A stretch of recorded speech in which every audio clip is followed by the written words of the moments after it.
Next, we head over to the Miami-Dade Bond Court of Judge Mindy S. Glazer. Today, Judge Glazer is presiding over a hearing for 21-year-old Alon Glenn. Sir, good morning. You have a warrant from Georgia. It says for fraud, a charge of fraud. Glenn, who was in South Florida for a cruise, was picked up on an arrest warrant from his home state of Georgia. He now faces extradition. There's no way I can get a bond, ma'am? Unless the only thing you can do is have a lawyer contact the judge in Georgia to see if there's a way to schedule one.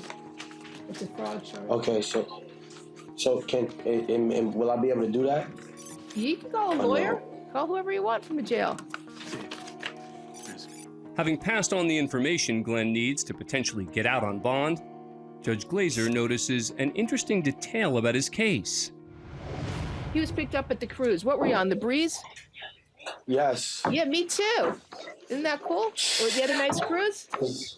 I'm glad to be back to work. I had to watch 4 kids. And you was on a cruise this weekend that just passed? Yeah. Oh, you didn't see me dancing? I was the one dancing. You were dancing. I was sitting upstairs in the shade.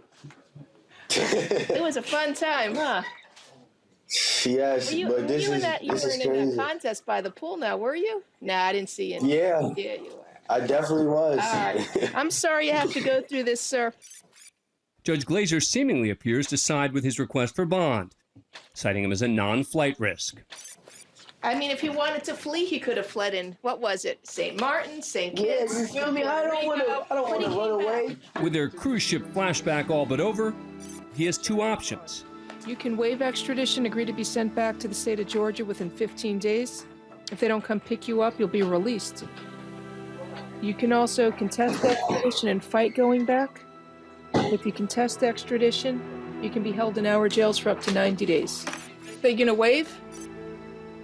If I don't waive, I have to wait for the 15 days? No, you have to wait 90 days. Oh, yeah, I'm waiving. Well, I waive that. Glenn waives extradition and is later picked up by authorities and extradited back to Georgia to face his fraud charge. Thanks for being a fan of Court Cam. Subscribe to A&E to never miss a new video and catch full episodes on aetv.com.